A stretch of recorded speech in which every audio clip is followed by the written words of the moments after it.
Hi, this is Edward with sonsofgod.com. It's Saturday, July 24th. I have been promising to you a word on the Nephilim spirit, and even at this point, I don't know that we're in a position to dive into it on the level that we need to. We've been poring back over our notes and various appearings and visions and things concerning the operation of the spirit that's in the earth.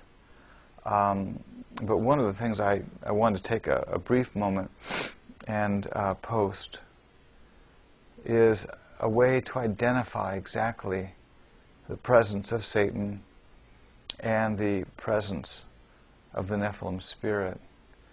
You know, what I had mentioned before in some of the audio or the videos is that there's a fair amount of the assault and the battle that we face is against the Nephilim that exist in the earth. Both the Nephilim spirit and the Nephilim channels. We've got three different things going on here. And we've looked at it very closely because you have what we could call a Nephilim channel. That would be like Peter. You remember when Peter approached Christ, when Christ was saying he had to go to Jerusalem, and Peter said, "Oh Lord, absolutely not." And Christ's response was, "Get behind me, Satan." That was a pretty strong statement. You know, here Peter loves the Lord. The Lord loves Peter. And God looks at Peter and says, "Get behind me, Satan." How devastating that must have been for Peter. You know, but there was that point in time where Peter became a channel, and a channel for the Nephilim to come against Christ. And Christ identified it and nailed it. It didn't get through the gate. That's a Nephilim channel. Now, what we have seen that becomes a little more challenging at times would be a Nephilim channel that is working in a synergy with the emotions of the individual. Now, with Peter, I don't know, not having been there, or shall we say, at least I don't remember the details of having been there. But I don't know how much emotion there was involved with Peter.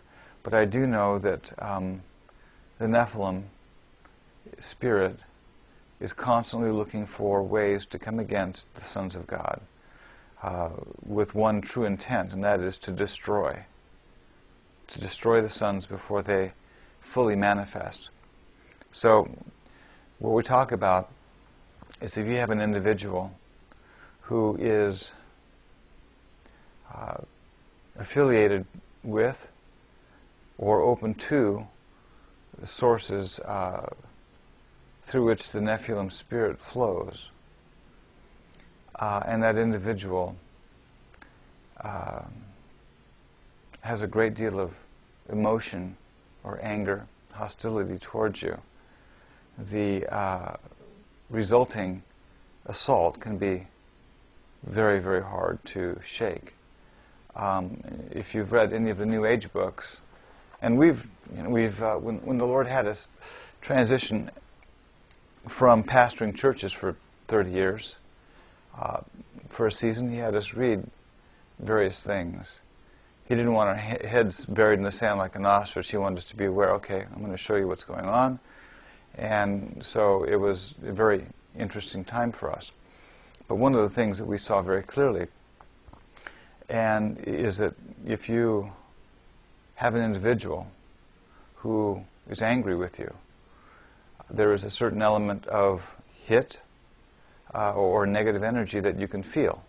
If there was no other dynamics involved, just the individual, you would definitely feel it because it would be a spiritual force, a spiritual entity, especially assuming that you're open to the individual on some level.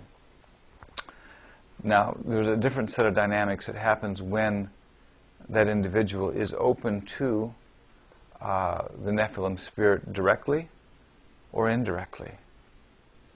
then the Nephilim is able to harness that negative energy and emotion and the authority and the assault that comes against you commensurately is exponentially multiplied.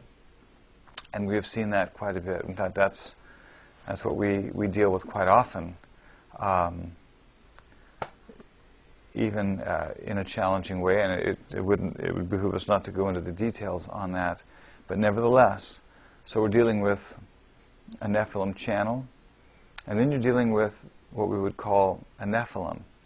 And basically, a Nephilim would be like a son of God, one who has given himself over. As we have given ourselves over to Christ, and literally become the channel of the Holy Spirit, the channel of Christ, Christ in you.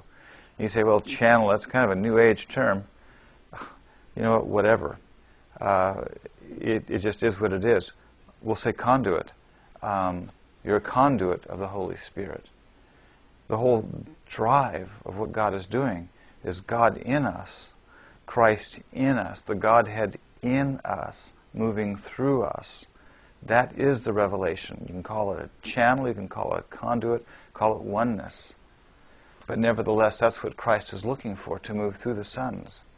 So the enemy looks for the same thing, to find those that he can completely move through, and even though he doesn't possess the omnipotence or omnipresence of God, he is able to focus his energies at one singular time through an individual. Nonetheless, this is what you have when I would call the sons of Satan, the sons of the evil, are the Nephilim. And you have the Nephilim spirit, which really, I know this gets a little bit analytical, but it really factors way back to the time of the initial fallen angels, or what people have called sons of God, but they were anything but sons of God. So you have these three different elements